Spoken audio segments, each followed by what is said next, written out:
Good afternoon, everyone. Thank you for being here.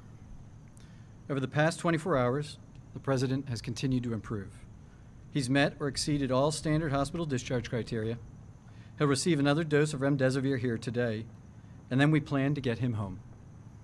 It's been more than 72 hours since his last fever. Oxygen levels, including ambulatory saturations and his work of breathing, are all normal. Though he may not entirely be out of the woods yet, the team and I agree that all our evaluations, and most importantly, his clinical status, support the President's safe return home, where he'll be surrounded by world-class medical care 24/7. I'd like to bring Dr. Dooley up to review some more specifics.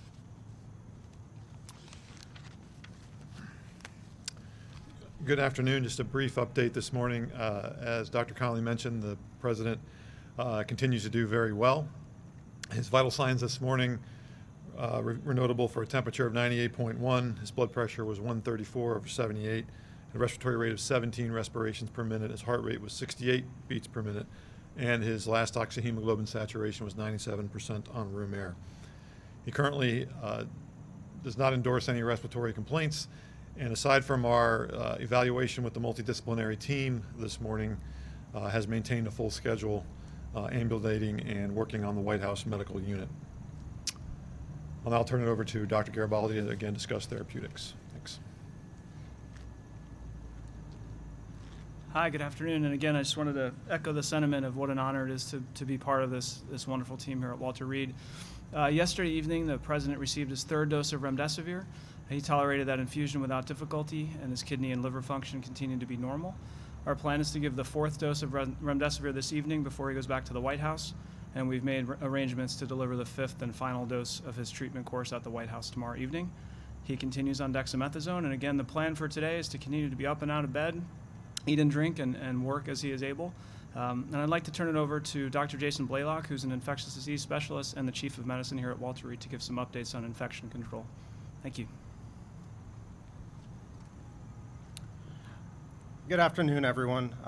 First of all, I just want to say what an honor it's been to be part of this medical team behind me and to care for the President. Since the President's arrival at Walter Reed, he's received medical management that remains in line with national clinical societal guidelines for treatment of COVID-19 infection. In addition, both myself and Dr. Wes Campbell have worked very closely with various laboratories in the area, state-of-the-art facilities to include USAMRIID and RARE on obtaining advanced diagnostic testing to really inform the White House medical team of both the status of the President as well as his ability to transmit virus to others.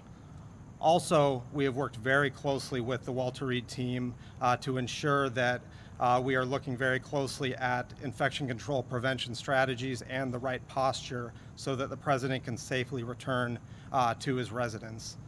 And with that, I'm going to turn it over to Dr. Conley, who will answer any final questions. Thanks, Jason.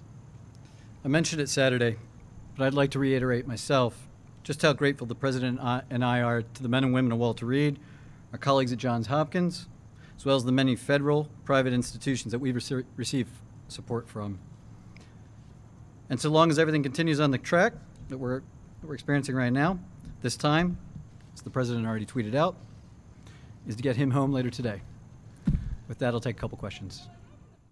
Discharged back to the White House when he was given steroids. You've said that he's still on those steroids. Those are medicines, as you know, that are usually given to COVID patients who are on ventilators or with low oxygen. So did you over-treat him? And if he's still on that medication, how is it safe for him to return to the White House?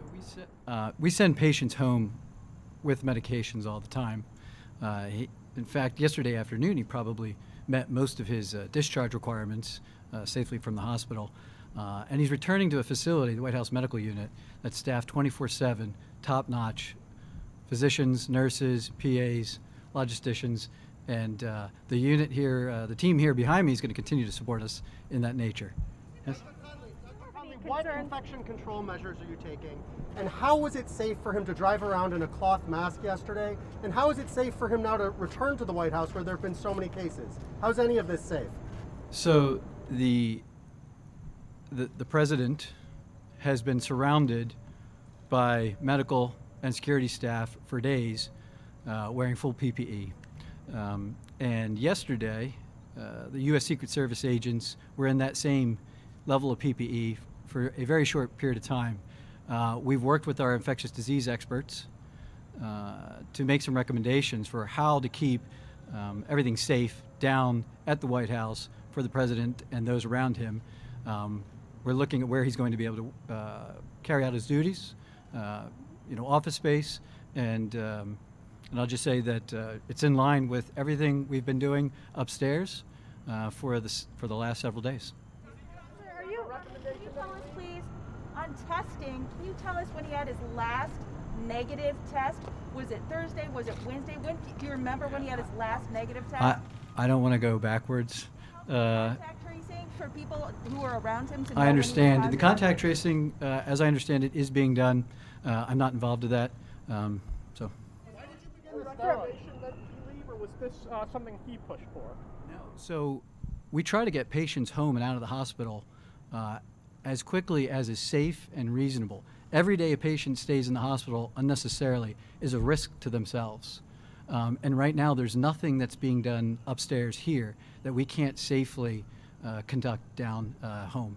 You said that 7 to 10 days was a window that you'd be concerned about. I don't think we're there yet. So do you have concerns about potential worsening or reversal, and what are your plans for addressing that if it were to happen? You're absolutely right. And that's why we all remain cautiously optimistic and on guard because we're in a bit of uncharted territory when it comes to a patient that received the therapies he has so early in the course. So we're looking to this weekend. If we can get through to Monday with him remaining the same or improving, better yet, then we will all take that final deep sigh of relief. But as I said, 24/7 world-class medical care surrounding him down there. We're not going to miss anything that we would have caught up here. Physically going to be in the White House, and what does that look like? How do you keep him safely quarantined? I wish I could go into that more, but I just can't. Doctor, when can you begin dexamethasone treatment? So that has something to do. Yesterday we talked about that, the several little temporary drops in his oxygen, and we had discussed that as a team and elected to start it early in case that persisted or worsened. The potential risks and side effects we all discussed. We looked at the data and decided that we'd rather, push ahead on it than hold and risk, the opposite. What about CT scans and chest X-rays? What have you seen? Resume his campaigning. As far as travel goes, we'll see. His mental status, can you talk to about whether he has any neurological symptoms? Does he have any side effects from his medications? Any fogginess from the virus? No, I think you've seen the videos and now the tweets, and you'll see him shortly. He's back. Yeah. Pneumonia or any inflammation in his lungs at all? So we've done routine standard imaging. I'm just not at liberty to discuss. Doctor, So you're actively not telling us what those lung scans showed, just to be clear. So there are HIPAA rules and regulations that restrict me in sharing certain things for his safety and his own health and reasons. Share how many times, you said his oxygen dropped several times. Can you share how many times he was on oxygen? You said you'd check with the nursing staff yesterday? Yes. So he the 2 episodes like we talked about yesterday, and both times that he received a little bit of oxygen and recovered immediately. Was that oxygen required? No, it wasn't required. He wasn't short of breath. He wasn't looking ill. It was more of us trying to anticipate needs and see how he'd respond. And in both cases, it came right off. He didn't need it from very long at all. You were on board Air Force One for multiple trips. Are you at all concerned about your own exposure and exposure to the medical team? I am concerned, but as the CDC says, there are caveats for essential employees. That as long as you continue to test negative, you remain symptom-free, and you keep a mask on when you're out and about, which we do inside the hospital 24/7, then you can carry on your duties. Yeah. The president's an impatient man. Has he been itchy to get out of here? The president has been a phenomenal patient during his stay here, and he's been working hand in glove with us and the team. And today got to the point he's holding court with those of us around him, the whole team, going over all the specifics, the testing, what the future is, and we have been back and forth on what's safe and what's reasonable, and he has never once pushed us to do anything that was beyond safe and reasonable practice that we all first wanted. Medical team who recommended against the president leaving here and going back to the White House today. Or any White House staffers? No. The president said don't be afraid of COVID. Do you agree with that? Should we not be afraid? I'm not going to get into what the president says. His heart, liver, and kidney function was normal or improving.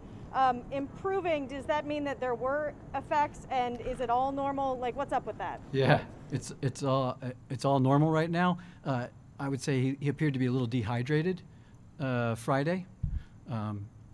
He was able to just drink and recover from that, and yeah, everything looks great. Campaigning out in the country, what sort of things do you? Yeah, so the big first thing that we need to do is that there is no evidence of live virus still present that he could possibly transmit to others. And that's what the infectious disease experts and some of our partners, military civilian entities, doing some of these advanced diagnostics just to see as soon as we can identify that. Routinely, we talk about a 10-day window, CDC guidelines, but we're checking him more routinely than just waiting 10 days. There's a possibility it's earlier than that. There's a chance that it's a little bit later, but we will know as soon as possible. And then we will look at him clinically. How are you feeling? How are you doing? Why have you decided not to administer hydroxychloroquine to the president during his time here? I'm not going to go into all of our debates about specific medicines and therapies. There are dozens of therapies that we were made aware of, that we considered, that we discussed and debated and looked at, the existing literature on. And this is the regimen we chose. Hydroxychloroquine. Symptoms of COVID, is he having some of the muscle aches? Has he lost his sense of taste and smell? No, we were just talking about that, what symptoms he has left. And he even the slight cough that he used to have, he doesn't really complain of at all. He hasn't ever complained of muscle aches. Yeah, he's up and back to his old self predominantly. Next Monday, just to be clear, how long will he still be actively shedding the virus? So this morning, I believe there was even an accounting by Dr. Fauci referencing the first 5 days of illness that people are most likely to shed live virus. There's a reason there's the 10 days is because most people by that time, after 7 days, most folks don't have culturable live virus. They put it to 10 just to give some extra space. It's never 100%, between everybody. So we'll see. I'm not going to put a specific number, but we look at that window is all I say. Will the president be confined to his residence, or will he be allowed to return to the Oval Office? We're going to do whatever it takes for the president to safely conduct business wherever it is he needs to do within the residence and White House. Is he on blood thinners? And also, have you been giving him Tylenol, Advil, anything to that bring came his up. fever I would down? like to say he has not been on any fever-reducing medications for over 72 hours. Yeah, he's on a routine regimen of COVID therapy. I'm not going to go into specifics as to what he is and is not on, but. This here that the president had a mild cough, some nasal congestion, and fatigue on Thursday. Now, back to my colleague Jen Jacobs' questionnaire. The reason knowing when the president's last negative test is important. For that reason, your words, what you said, and also for the contact tracing. But would you recommend it that, given those symptoms, that the president go to that Bedminster fundraiser? It's not up to me necessarily, the president's schedule, but I would say that it wasn't until after he returned that we really sat down, then knowing the news of the day, that we really dove into how are you feeling, what's going on. those were the symptoms he was experiencing on Thursday? I'm not going to get into, operations. When was his last negative test, and what was his viral load? I know everyone wants that. Yeah, I don't have his viral load. Those are some of the diagnostics that we're sending out that will really tell us when it's safe for him to get back out and around people. What did you say when the last negative test was? Any abnormal tests? Were any of his lab tests abnormal? I'm not, again, HIPAA kind of precludes me from going into too much depth on things that I'm not at liberty or doesn't wish to be discussed. At some future point, maybe, but today, sorry. I think that's it. Yeah. Thank you, guys. Thank you.